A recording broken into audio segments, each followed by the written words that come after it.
something like this, believe it or not, and I think someone somewhere is thinking about these things. I actually had a chance to do the kickoff speech for the United Way campaign in Los Angeles, California, and that was a very unusual opportunity. My goal this morning is to pick up a little bit on one thing that Michael mentioned, is that the problems we have are very complex in the U.S. economy. And I would just like to illustrate the complexity of what some of the issues are we're dealing with. Clearly, right now, we have an economic recovery in the United States economy. Growth is there, output is going up. We see a lot more consumer spending, we see more investment spending, we certainly see more infrastructure spending, especially at the federal government level. But we also see a very unusual situation where clearly this, at least for now, will be a jobless recovery. And I think one of the great challenges we have in both the national economy and in North Carolina and in Charlotte is we don't have the jobs that go with the recovery. And the jobs that we are seeing are very different than what we've experienced over the last 30 or 40 years. So I think there's a very complex challenge here in terms of how do we deal with the growth with very, very few jobs. What I'd like to emphasize is that when I look at the job situation, when you look at the job situation, and I think when anyone in this region looks at the job situation, we notice two different stories going on. First, clearly we are losing. We will probably continue to lose manufacturing jobs in the U.S. economy and in Charlotte as well, in North Carolina especially, because we've been losing manufacturing jobs since 1979. Not only that, but even more specifically, what's a greater challenge to our community and some of the surrounding communities is that what we see is we're losing a lot of low and semi-skilled manufacturing jobs. Some of the best manufacturing facilities we see in the United States with respect to aircraft parts, buses, plastics, machine tools, are in North Carolina. They're very productive and very successful. But they don't hire lower skilled and semi-skilled workers.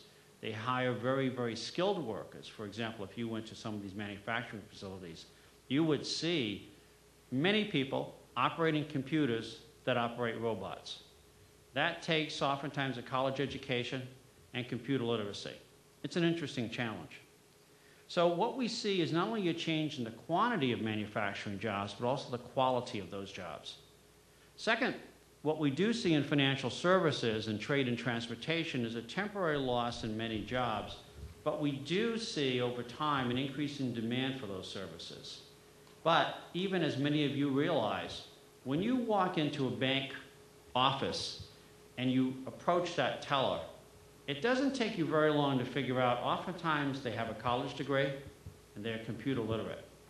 And so you're talking about a very skilled workforce in financial services. So I would say one of the interesting challenges we have is the structure of the labor force we have is not the kind of labor force we are looking towards what people want, what businesses want in the future.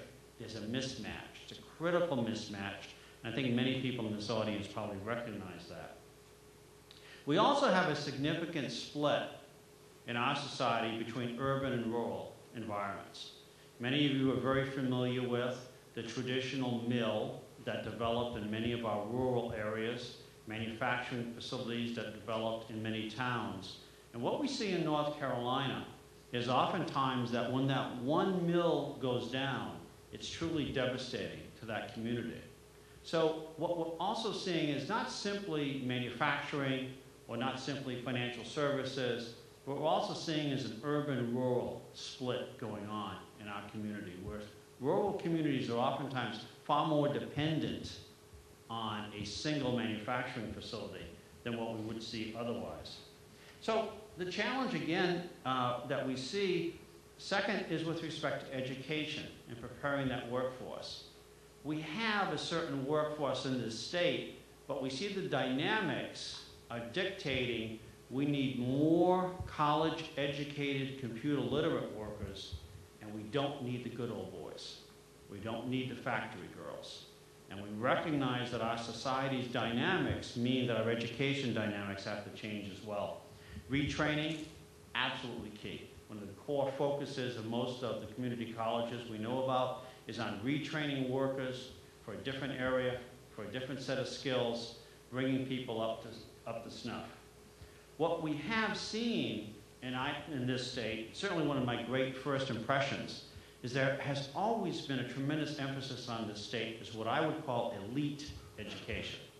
People in this state are very proud of UNC Chapel Hill. They're very proud of NC State. They're very proud of Wake Forest. They're very proud of Duke. We do a good job in this state to produce elite education. What we don't do a good job is getting kids out of high school. Our high school graduation rate is below the national average. It's a very interesting society. Now put that education challenge with what we see in the job market. The job market's saying we don't need high school dropouts.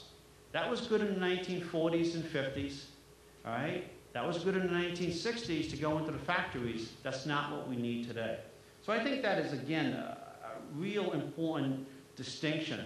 And then finally, I would emphasize I think what many of you feel or know.